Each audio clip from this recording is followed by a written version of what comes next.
June 3, 1942. Pre-dawn darkness clings to the Pacific like a suffocating shroud, pressing down on the water with the weight of anticipation. A vast Japanese armada cuts through waters that shimmer silver in moonlight. 4 of the world's most powerful aircraft carriers, each representing the apex of naval engineering and years of intensive pilot training, accompanied by 2 light carriers, battleships bristling with enormous guns, cruisers and destroyers, a force assembled with the confidence of an empire at its zenith, a nation convinced of its destiny to dominate the Pacific. Aboard the flagship Akagi, the mighty carrier that led the attack on Pearl Harbor just 6 months ago, Admiral Chuichi Nagumo stands on the bridge in the pre-dawn darkness, watching the eastern horizon where Midway Atoll lies, still invisible beneath the curve of Earth. The tension of anticipation fills the air through every compartment of the ship, but not fear. The Japanese Navy has tasted nothing but victory for 6 months. Pearl Harbor is sunk into memory now, transformed from present reality into historical fact, its shock replaced by the certainty that comes from success repeated too many times. The younger officers whisper about American naval incompetence, about the slow, clumsy escort carriers that the American Navy has been desperately producing, vessels that Japanese naval aristocracy dismisses with contempt as toys suitable for commerce protection, not weapons capable of waging war against serious naval forces. Vice Admiral Nagumo believes, with the absolute certainty of a man who has not yet experienced serious defeat, that he commands the world's finest naval force. In hours, at a moment of supreme vulnerability, he will learn how expensive that belief can become, how quickly assumptions can be shattered by the chaos of combat. The strategic plan unfolding across this vast portion of the Pacific is audacious in scope and ambitious in precision. Admiral Isoroku Yamamoto, the brilliant chess-like mind commanding Japan's combined fleet, the man who warned that Japan could fight America for 6 months but could not guarantee success thereafter, has orchestrated Operation MI, a massive plan to capture Midway Atoll and lure out the American Pacific Fleet for a final, decisive battle meant to settle the war in the Pacific once and for all. The intelligence assessment circulating through Japanese naval headquarters is confident, perhaps too confident. America has lost the USS Lexington at the Battle of the Coral Sea just weeks earlier, has damaged the Yorktown so severely in that same battle that American planners believe she will require months in dry dock before returning to service, and still possesses only 2 operational fleet carriers, the Enterprise and the Hornet. The Japanese, by contrast, command 4 fleet carriers of the Kido Butai, the mobile striking force, along with 2 light carriers and an overwhelming numerical advantage, all crewed by battle-hardened pilots trained in pre-war naval academies that emphasize tradition, honor, warrior discipline, and the absolute superiority of Japanese martial philosophy over all other nations. What the Japanese High Command has failed to account for is something simpler, more mechanical, more eminently American industrial capacity, pilot replacement philosophy, and the stubborn refusal of American naval planners to accept the seemingly immutable laws of modern naval warfare that Japanese doctrine had established as unchallengeable. The Coral Sea Battle, fought just 1 month before Midway, had been meant to be a Japanese triumph. The Americans had lost Lexington, the largest carrier lost in American naval history to that date. Over 2,000 sailors lost with her. But the battle had also damaged Shokaku so severely that she required extensive dockyard repairs that could not be completed before the Midway operation commenced. More importantly, Suikaku, though undamaged, had lost so many pilots and aircraft in the battle that she lacked the trained personnel to participate in the Midway operation. Japan would begin Operation MI with 4 fleet carriers instead of 6. It was a small reduction that Japanese planners believed was insignificant. History would record that it was decisive. The American Navy, though having lost Lexington, had also learned valuable lessons about carrier combat. The recovery speed of the Yorktown, damaged in Coral Sea but rushed back to service through extraordinary efforts by the crew and repair parties, would itself become a factor in Midway's outcome. The 4 Japanese fleet carriers represent the cream of imperial naval construction, each one a symbol of Japanese power and technical mastery, each one representing the nation's position as the dominant Pacific force. The Akagi, originally designed as a battlecruiser before conversion to a carrier, carries approximately 70 aircraft, Her sister ship Kaga, another converted battlecruiser, carries similar numbers. The Soryu and Hiryu, designed from the keel up as aircraft carriers, carry their own full complements. Together, these four carriers embody Japanese naval philosophy: massive flight decks, large air groups, powerful defensive armaments, ships designed to dominate through concentrated force.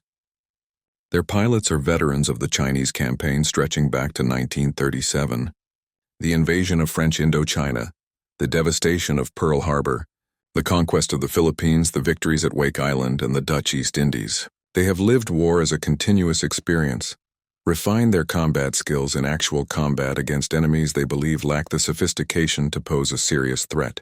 The Japanese Navy's faith in these carriers is absolute.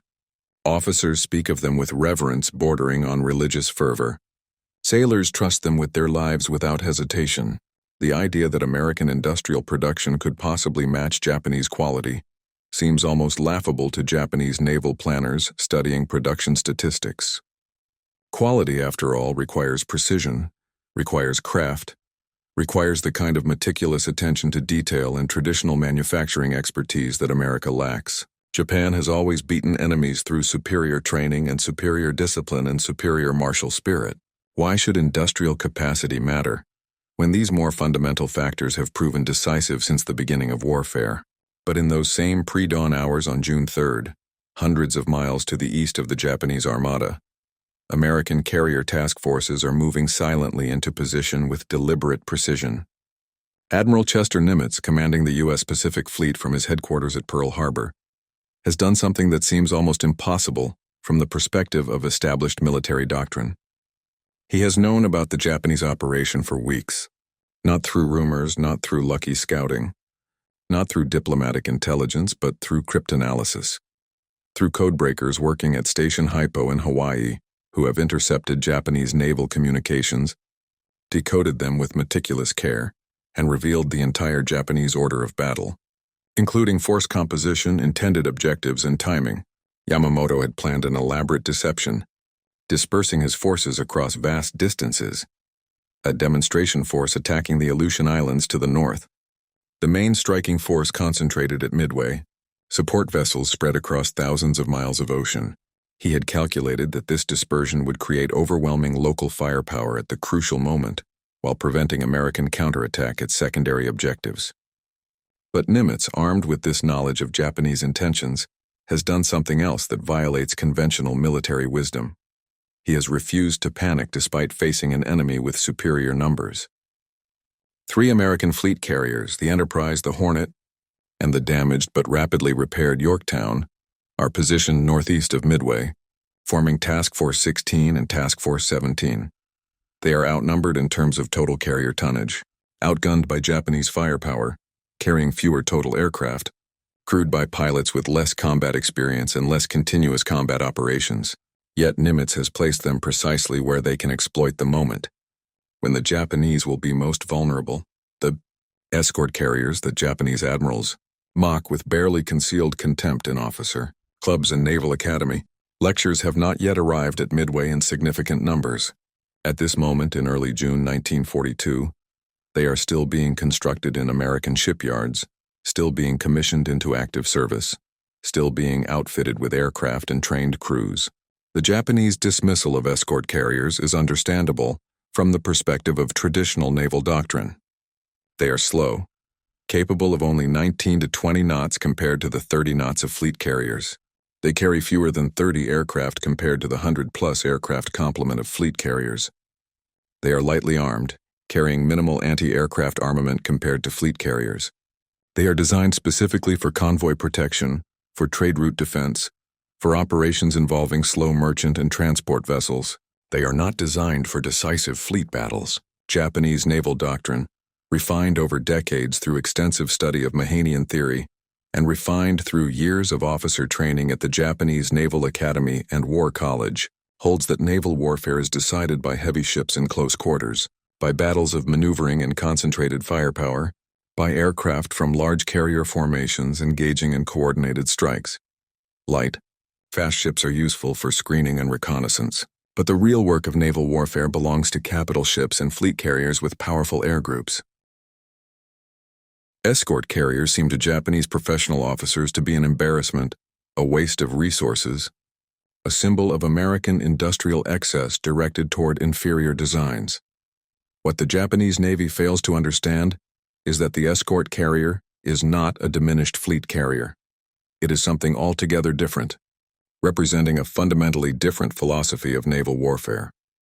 An escort carrier cannot defeat a fleet carrier in a direct, decisive engagement, but it can launch aircraft, can provide air support for extended periods, can conduct reconnaissance, can provide anti-submarine protection, and can, if lost in combat, be replaced by another escaping from the American production line somewhere on the East Coast.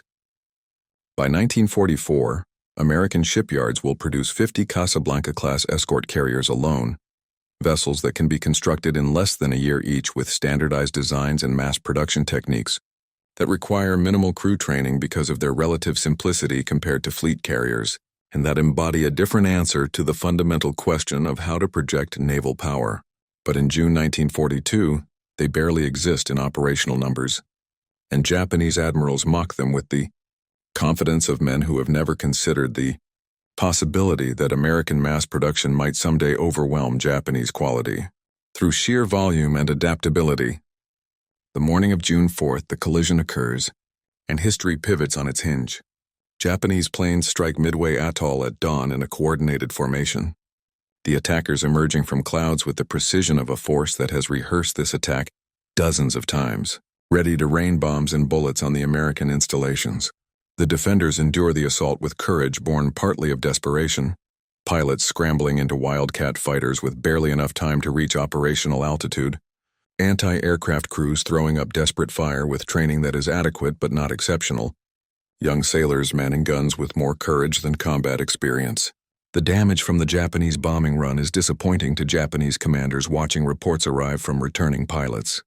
They expected the airfield to be destroyed, rendered unusable for days or weeks, expected to see hangars burning and runways cratered beyond repair. Instead, the damage is manageable, the runway still functional, the American air presence still viable if significantly diminished. Japanese flight commanders returning to their carriers radio their assessment with frustration.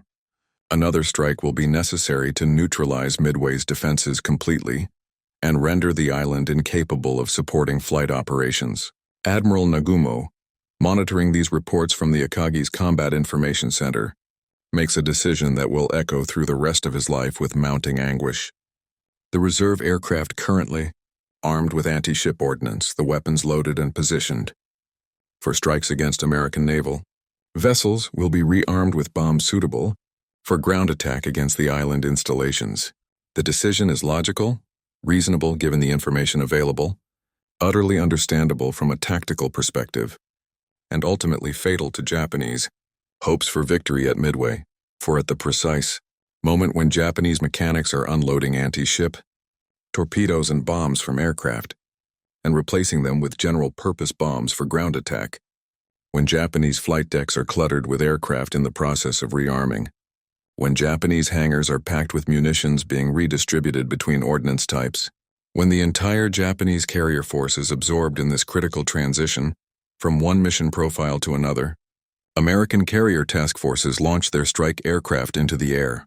The distance is sufficient that the American aircraft and the Japanese carriers will be beyond radar range for several hours, creating a window of vulnerability and opportunity measured in minutes. Torpedo bombers arrive first at the Japanese position, slow, vulnerable TBD devastators from the American carriers Enterprise, Hornet, and Yorktown, attempting to press home attacks against a fleet that is alert, ready, and has combat air patrol fighters positioned at altitude specifically for interception. The Japanese Mitsubishi A6M0 fighters, regarded as the world's finest carrier-based fighters and capable of performing maneuvers that American fighters cannot match, fall on the American torpedo bombers like hawks diving on sparrows in a display of aerial carnage. The slaughter is nearly complete. 35 of the 41 torpedo bombers that launch from American carriers are shot down. The pilots, the crews, the radio men and gunners are lost, swallowed by the Pacific or consumed by fire before they can even complete their attack runs against the Japanese carriers. It is a catastrophic American defeat, a moment when Japanese pilots and commanders can see with their own eyes that American naval aviation, though improving, still lacks the sophistication and skill of the Japanese Navy. The victory seems assured at this moment, assured and absolute. Every Japanese observer believes they have seen the worst America can offer and has defeated it decisively. Then, minutes later, exactly as the chaos of torpedo attacks has forced the Japanese fighter screen down to nearly sea level to defend against the slow-moving devastators, exactly when Japanese anti-aircraft batteries are engaged with torpedo bombers, exactly when the pilots in the combat air patrol are committed to low-altitude defensive positions, American dive bombers arrive. The timing is so perfect that it will be attributed to chance by many observers, to divine intervention by religious men, to the simple luck that sometimes decides battles between well-matched opponents. Douglas SBD Dauntless dive bombers, fast, sturdy aircraft that American pilots have trained extensively to operate in steep 70-degree dives, push over and begin their attack runs. The Zeros too low to intercept climb frantically trying to gain altitude and firing furiously, but they have insufficient time. The Japanese carriers are caught in a moment of maximum vulnerability, their flight decks cluttered with recovered aircraft, fuel hoses snaking across the deck, ammunition and ordnance stacked in preparation for launching another strike against Midway, their crews consumed with the work of rearming aircraft and preparing them for immediate launch. The hangar decks below are packed with reserve aircraft being rearmed and refueled, their engines warming, ammunition being loaded into their magazines. It is the absolute worst moment in a carrier's defensive cycle, the moment when the ship is most vulnerable to attack from above, when every system is engaged in the process of launching aircraft, rather than defending against attack. The bombs fall, delivered with accuracy refined through training and courage refined through the knowledge that Japanese anti-aircraft fire will be intense. At 10:22 a.m. on June 4, 1942, a bomb from an American dive bomber strikes the Akagi's flight deck. The explosion sets off a chain reaction that cascades through the ship with terrifying speed. Fuel ignites, ordnance explodes, fire spreads through corridors and compartments. Within minutes, the Akagi is burning too severely to be saved, her situation deteriorating by the second as fires spread beyond the ability of damage control parties to contain them. Warrant Officer Takeshi Maeda, a wounded aircrew member evacuated from the Akagi, is taken aboard another destroyer by rescue parties. He describes the moment with words that convey his shock. The realization that a ship so powerful, so seemingly invulnerable, so modern and so carefully constructed, can be reduced to a burning hulk in minutes by aircraft launched from the sky. The psychological impact on Japanese officers is almost as devastating as the physical damage itself. Officers who had spoken of American naval incompetence with contempt watch helplessly as their flagship becomes a pyre, becoming a symbol of something that cannot be accepted. Japanese vulnerability. The Kaga, caught in similar circumstances, experiences even greater destruction. She is hit by multiple bombs that set off a cascade of explosions spreading through her hangar deck. Over 800 of her crew perish, many of them trapped in passageways below the flight deck as fires rage uncontrollably, consuming everything in their path. The death toll from Kaga exceeds that from any Japanese naval ship sunk in the Pacific War at that date. The Soryu follows within minutes, her ammunition magazines adding their explosions to the growing catastrophe, her fire control systems overwhelmed by the speed and intensity of the emergency. 3 of the 4 Japanese fleet carriers are either burning uncontrollably or abandoned within the span of 6 minutes of combat. A span of time so brief that witnesses struggle to understand what has happened, how the situation has transformed so completely in such a short period. The Hiryu, the only surviving Japanese carrier from the initial strike, launches her own attacks against the American carriers. She manages to damage the Yorktown severely, forcing the ship to stop dead in the water as fires engulf her forward sections and force the crew to contemplate whether the ship will survive the damage. But the damage is inflicted at the cost of irreplaceable aircraft and pilots, whose experience and training cannot be quickly replaced by any training system, Japanese or American. By the afternoon of June 4th, American dive bombers from the Enterprise, locating the Hiryu through a combination of scouting reports and aircraft radar, attack her as well. She burns like her sister ships, her flight deck becoming a pyre, her pilots becoming names and photos in fleet records rather than living, breathing men ready to fly tomorrow's missions. By the evening of June 4th, The Japanese strategic situation has collapsed into ruins, crumbled in the span of one day of fighting. In a single day, Japan has lost 4 fleet carriers, their complete air groups representing hundreds of trained pilots and mechanics, and over 250 aircraft. More importantly than the ships themselves, more important than the aircraft, more consequential than the loss of material assets, Japan has lost the pilots who operated those aircraft. Veterans of the Chinese campaign, men who had trained for years in Japanese naval academies before the war, pilots who represented an irreplaceable investment in pilot development and pre-war preparation. The American losses, while significant and deeply painful to American naval officers and sailors, are different in character if not in degree.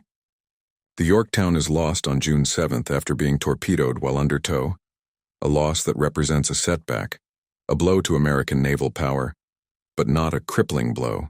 America will build more carriers. The system that produces American pilots will continue producing pilots. The industrial capacity that can replace Yorktown in the shipyards has not been damaged or diminished. The battle is over within 6 days, as American forces pursue the retreating Japanese fleet, and American submarines pursue damaged vessels, and Japanese destroyers sink damaged carriers. But the implications of what has occurred are only beginning to become apparent. At Japanese naval headquarters, the initial reaction is shock, then denial, then a desperate attempt to frame the defeat as anything other than what it clearly is, a strategic catastrophe that has transformed the entire nature of the war. Japanese propaganda attempts to spin the losses as tactical necessities, temporary setbacks that will be overcome through superior training and superior willpower. The truth is more profound and more devastating. The Japanese Navy has not conquered the Pacific. It has not forced America to the negotiating table. It has squandered the advantage it held since December 7, 1941, the window of opportunity when Japan could potentially achieve a negotiated peace with an exhausted America, a nation still recovering from the shock of Pearl Harbor. That window is now closed, slammed shut by 4 burning carriers and the American refusal to surrender. From this moment forward, America will fight to total victory, and the industrial machine that has been quietly producing escort carriers, destroyers, cruisers, and battleships in numbers that Japanese planners considered impossible will continue producing them, accelerating as the full mobilization of American industry shifts into wartime production. The psychological impact on Japanese naval officers is profound and lasting. Men who have commanded fleets with confidence and certainty now face the realization that their fundamental assumptions about naval warfare have been wrong. The assumptions that led them to believe a large air group concentrated on a few ships was superior to distributed air power. The belief that quality pilots trained in Japanese military tradition would always defeat quantity pilots from a democratic nation. The faith in a warrior ethos that transcends material considerations, all these assumptions, are now revealed as vulnerable to the cold logic of production capacity and the American ability to manufacture not just weapons, but also the trained personnel to operate them. Admiral Yamamoto, reading reports from the scene of battle as they are transmitted back to Japan, understands with a clarity that becomes increasingly anguished throughout his remaining years that the decisive moment has passed. Japan cannot replace 4 fleet carriers quickly. Japan's entire naval construction strategy, built on the assumption of a short war followed by negotiated peace, has left no slack in the system, no contingency for replacement at scale. Other nations replace ships and fleets through production capacity. Japan must now confront a future where its carrier force will be increasingly outnumbered, where the pilots who survive Midway will be ground to atoms in the meat grinder battles over Guadalcanal and the Solomon Islands, where American industrial capacity will translate into American naval supremacy. The escort carriers that Japanese admirals dismissed with contempt, as slow and weak, begin to appear in the Pacific theater in increasing numbers as 1942 progresses into 1943. By 1943, they are everywhere, visible at every major operation, conducting operations the Japanese Navy believed impossible for ships of such limited capability. They launch aircraft to provide air support for amphibious operations. They conduct anti-submarine patrols that harass Japanese supply lines and commerce raiders. They enable American forces to project power into regions where the absence of fleet carriers might once have meant Japanese naval dominance. where the presence of faster Japanese fleet carriers would have forced American forces to retreat. The Casablanca class, though slow at 19 knots, proves to be incredibly versatile in practice, far more versatile than Japanese designers believed possible. 50 will be constructed during the war. These ships can be built quickly, can absorb damage without sinking, can keep operating when larger, more valuable ships must be withdrawn from service for repair. They represent a different calculus of naval power entirely, one that prioritizes resilience and dispersion and flexibility over concentrated firepower, substituting quantity for quality as the organizing principle of naval strategy. By 1944, the escort carriers have become instrumental in every major American operation in the Pacific. At the Battle off Samar, 6 escort carriers and their escorts, a force that would be completely helpless against a Japanese battleship task force in traditional naval warfare, make a desperate stand against a Japanese battleship formation that includes battleships with armor and firepower that would obliterate escort carriers in direct combat. The escort carriers launch attacks with aircraft armed with whatever ordnance they have available, with bombs meant for ground support, with improvised anti-ship tactics that violate every principle of established naval warfare. The escort carriers refuse to be intimidated by superior firepower, refuse to surrender despite circumstances that suggest annihilation is inevitable. Their determination, combined with the tactical opportunism of their destroyer escorts, will help turn back the Japanese fleet, proving that speed and concentrated firepower are not the only factors that determine naval combat. The dispersion of carriers across multiple classes and designs, combined with American pilot training that eventually produces replacement pilots in sufficient quantity to replace losses, creates a strategic situation where Japan cannot win no matter how many battles it fights or how many American ships it sinks. For every Japanese carrier sunk, America constructs 2 replacements.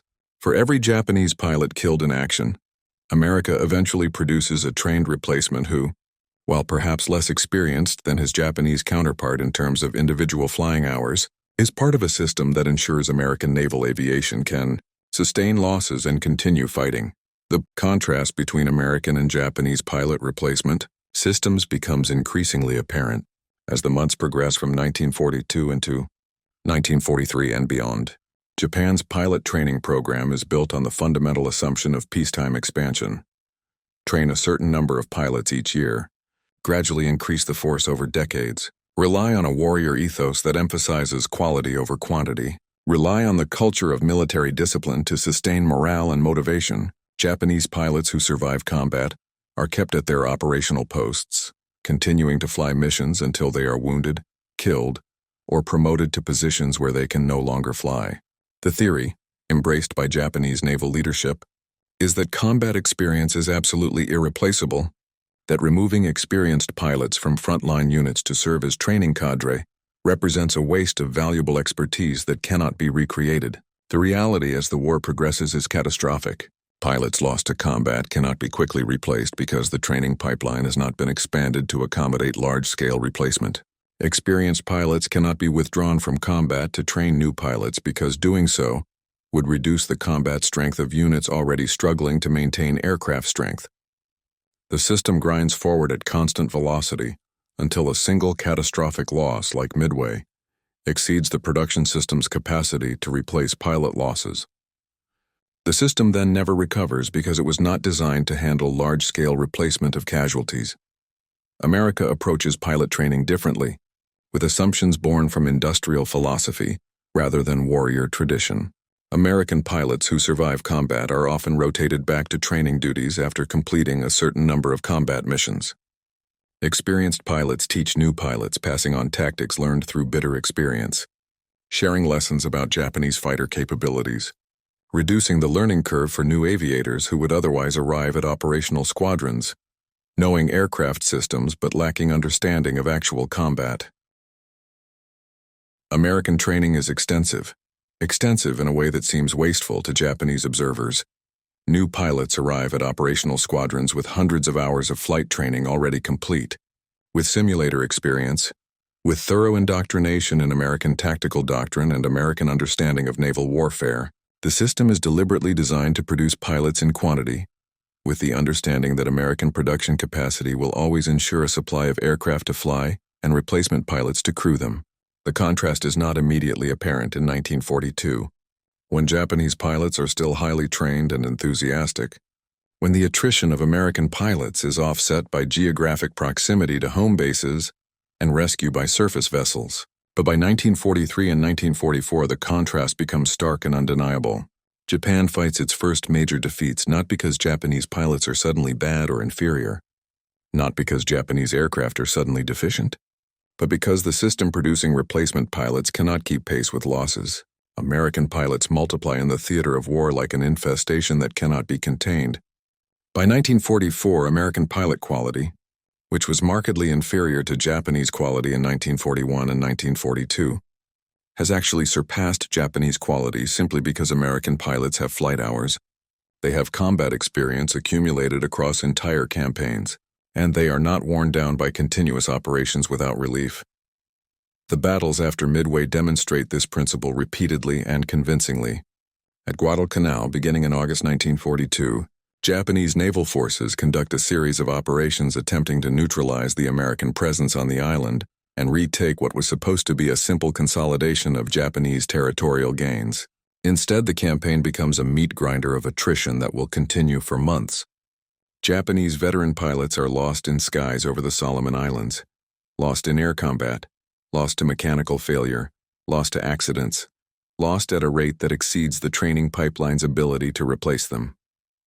American pilots recovering in Hawaii or in rear areas are retrained, refreshed, and sent back to combat with fresh pilots to supplement the force. By the end of Guadalcanal, Japan has lost its ability to wage sustained air combat operations of the intensity necessary to defeat American forces. The pilots who survive are too few to fill all available aircraft. The pilots who are trained to replace them lack the extensive flight hours of their predecessors.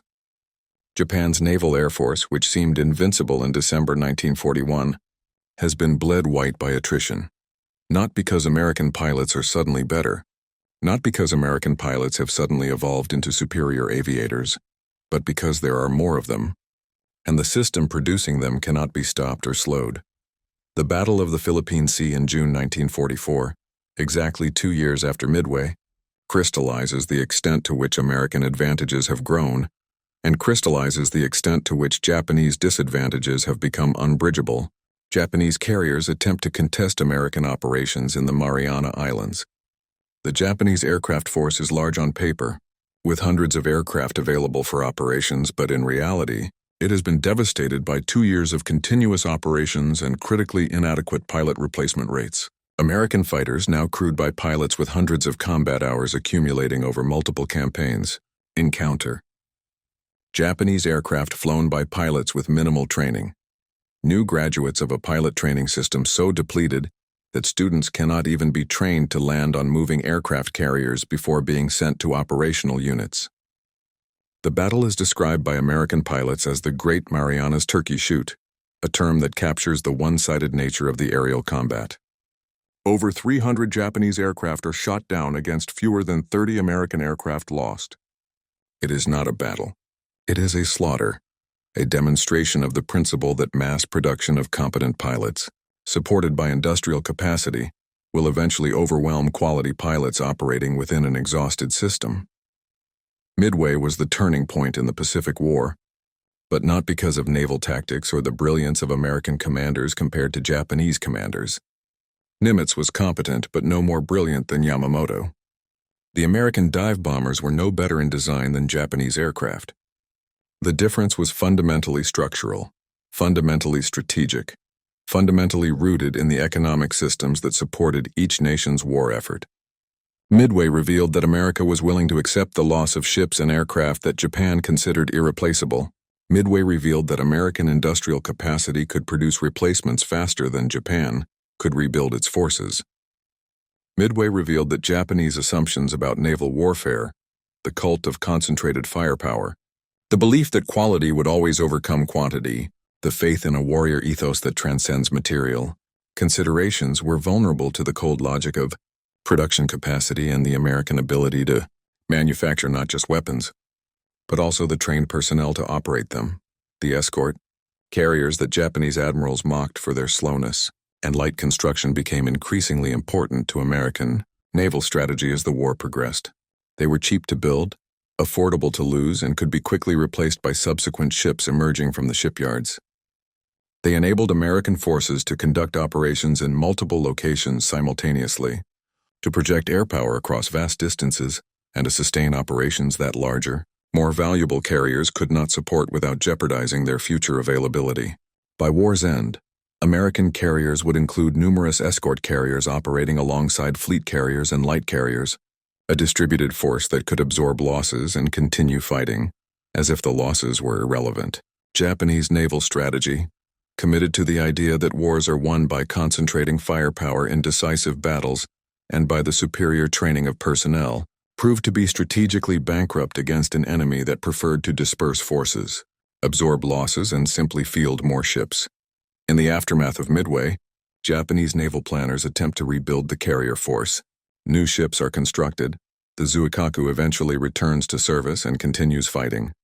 The Shokaku operates throughout the later stages of the war. New light carriers are commissioned. But they are built too slowly to replace losses, and they enter a war that has already turned decisively against Japan. The pilot training system is eventually reformed in 1943 in response to obvious pilot shortages, but by then, the damage is done. Experienced pilots have been killed in the Solomons campaign and scattered across multiple campaigns.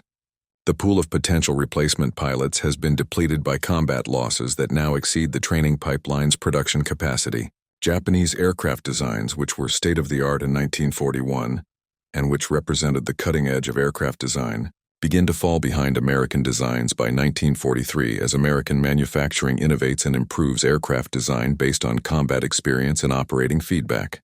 By 1944, the Mitsubishi Zero, once the world's supreme carrier fighter, is outclassed by American fighters like the Hellcat, which possess better armor protection, faster climb rates, and superior roll rates at high speed, despite being less maneuverable in the traditional horizontal dogfighting that the Zero was designed to dominate.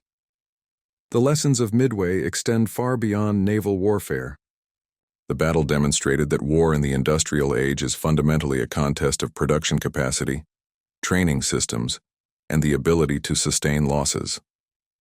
Japan's loss of 4 carriers was devastating, not because Japan's navy was suddenly weak, or because Japanese equipment was suddenly deficient, but because Japan's entire strategic philosophy assumed that such losses would never occur.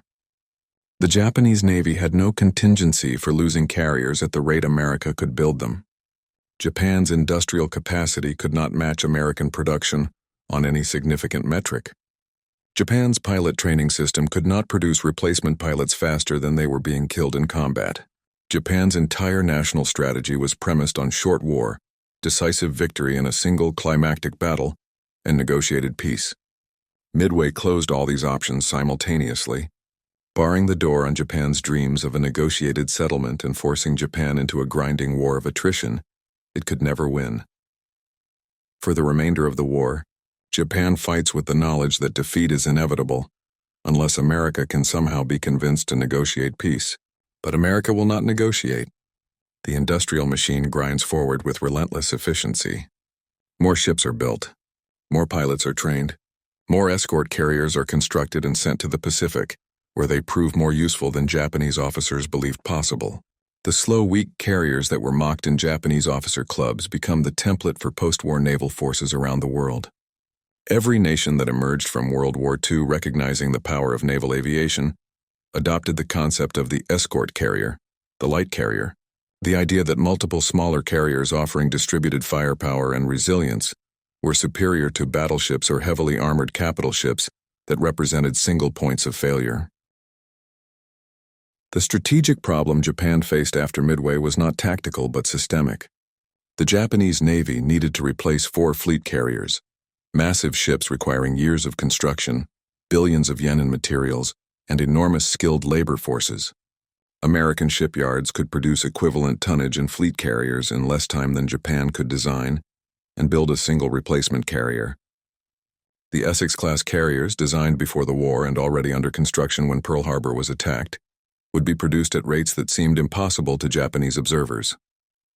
The United States would eventually build 24 Essex-class fleet carriers, each one larger and more capable than the ships they were meant to replace. Japanese naval strategy had no answer to this problem. Combat tactics that worked in battles like the Philippine Sea between battleships were obsolete when the deciding factor in naval combat was carrier-based aviation. The battle where Japanese pilots fought American pilots was not decided by tactical skill or courage. It was decided by production schedules and pilot training pipeline capacity. Japan lost because America could field pilots trained in a system designed to produce them in quantity, while Japan was limited by a system designed to produce pilots in quality for a hypothetical peacetime expansion of the naval force. Epilogue. The waters off Midway Atoll have long since fallen quiet. The Akagi, the Kaga, the Soryu, and the Hiryu rest on the bottom of the Pacific, monuments to a moment when the course of World War II turned decisively. Historians study the battle for tactical insights, for the role of intelligence in battle, for the lessons of air combat and naval tactics. But the real significance of Midway was that it revealed for the first time the fundamental asymmetry between American and Japanese approaches to industrial warfare. Japan had built a navy based on the assumption that wars would be won by concentrating superior force at decisive moments, by engaging in a few climactic battles that would settle everything.